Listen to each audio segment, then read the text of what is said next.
And we are now in a situation we will no longer be declared a bankrupt nation, but a nation that can restructure its debts. That will happen in the next few days.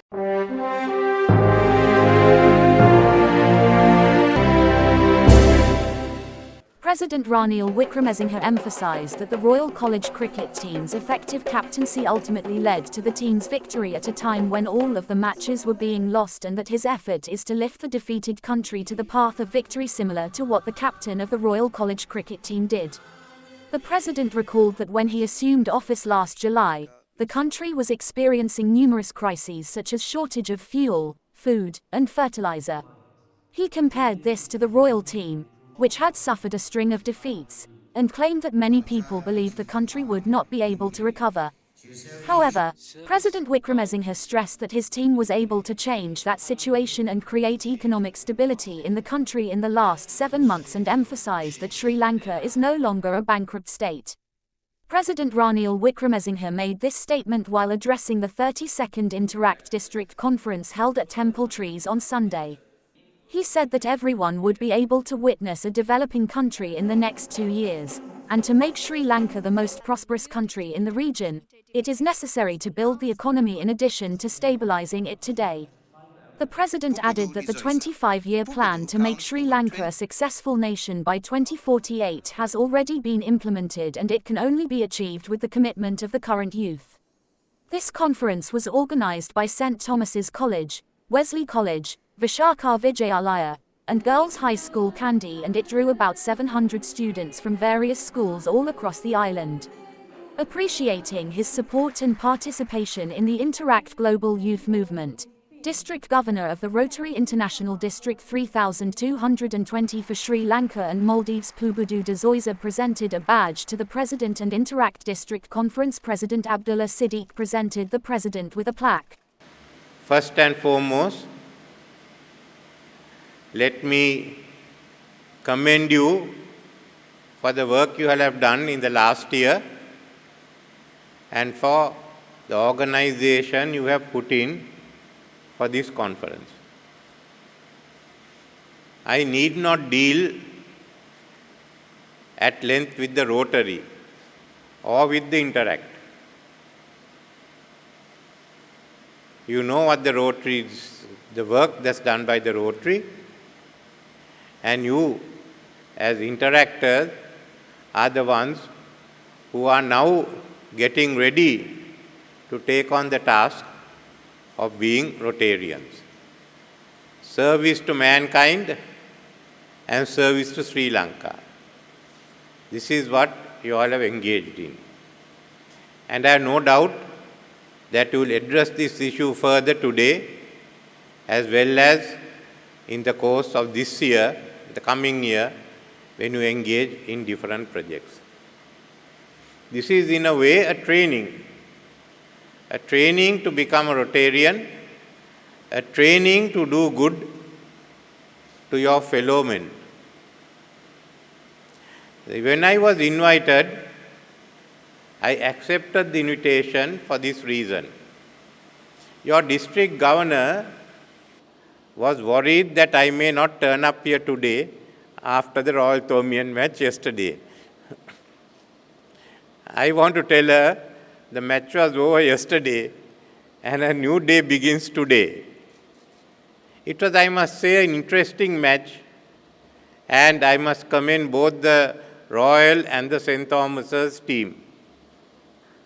In a way, it's also it's a training in leadership and a test of leadership for the captains of both sides, as well as those who will be playing next year. How do you prepare for a match? How do you work together with your coach? How do you try to win the match? And how do you have to prevent losing a match? This is what you have to go into. Well, yesterday was a decisive day. Instead of being a draw as usual, Royal Thomaian matches, there was a outcome. As for the Thomaians, they have to study why they lost, why Royal won, what are the weaknesses in your strategies, and how can you win the DSN Naka Cup next year. So that itself is a test in leadership. For the Royal College, and especially its captain, it's another test. Having lost many matches, first, how do you prevent a defeat? And secondly, how do you win? So instead of looking at how to prevent a defeat, he decided to go for victory. And it was good leadership. I must commend him. And he turned a situation in which Royal was losing all matches into a victory in the final encounter.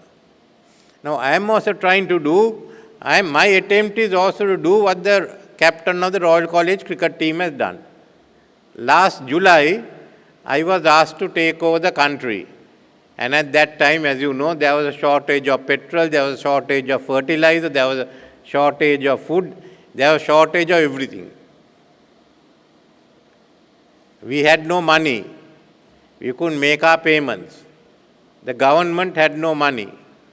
It was a difficult task. It was like the Royal team which had lost most of the matches. And many thought that we won't be able to come out of it. So far, in the last 7 months or so, been able with my team to stabilize the situation. There's fuel now, there's electricity, there's fertilizer, and by April there will be enough of rice and other foodstuff. And we are now in a situation we will no longer be declared a bankrupt nation, but a nation that can restructure its debts. That will happen in the next few days. So like the captain of the royal team, I also have to perform the same function. How do we turn this economy around?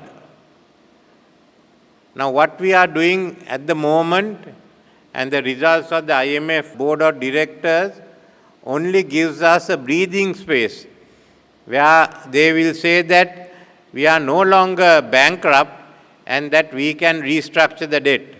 So all the monies that we had to pay this year, we will be given at least another, I hope, 10 years to repay it. In the meantime, there will be new debts. We have to borrow money because all our foreign exchange earnings for a year is not sufficient to meet all our needs of importing petroleum, of importing fertilizer. It's not enough. So we have what we call a balance of payment deficit, where our export earnings, our foreign earnings, are less than the money we have to spend for all our needs that we have to purchase or obtain from abroad. So this is the long term. Secondly, is how do we stabilize the rupee? The rupee has now gone up to over 300 and has been remain over 300, going up to 300 and even 80, coming down. Once we have this agreement with the IMF, the rupee will come down, but it won't come down to 200 or 185. That has to happen gradually. So we have a period of stabilization, and that is 4 years.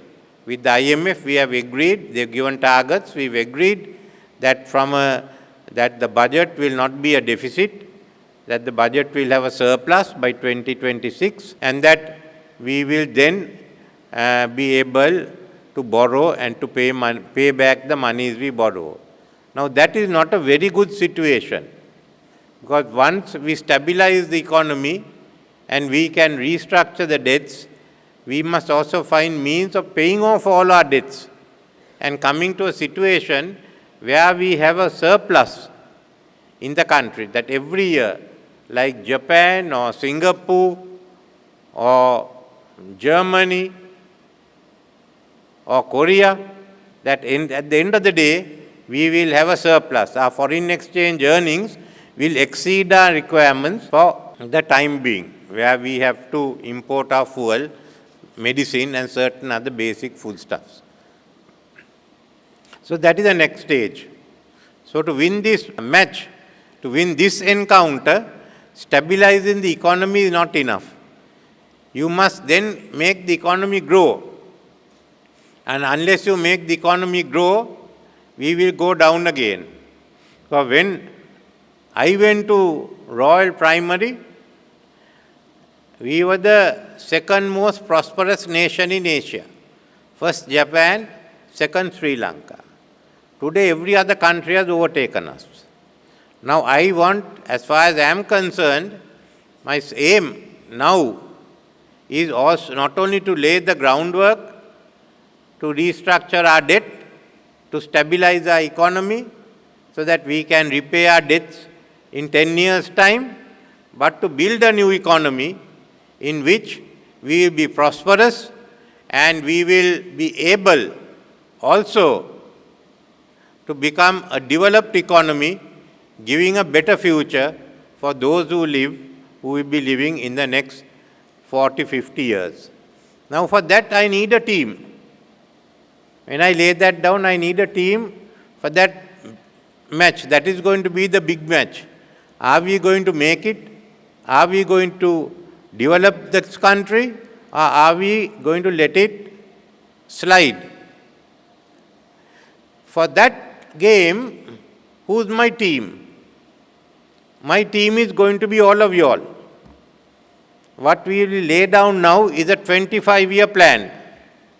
A 25-year plan. So by 2049, we'll be a prosperous nation. We'll be as well off as people in Malaysia or the people in some of the European countries, that we will have no debt, and more than that, each of you will be having at least earning a few $1,000s a month or maybe more. Now I say each of you because if you take the next 25 years, all of you, the oldest here will be 45. You are not even 50. Some will be less. So it is your future that we have to talk of.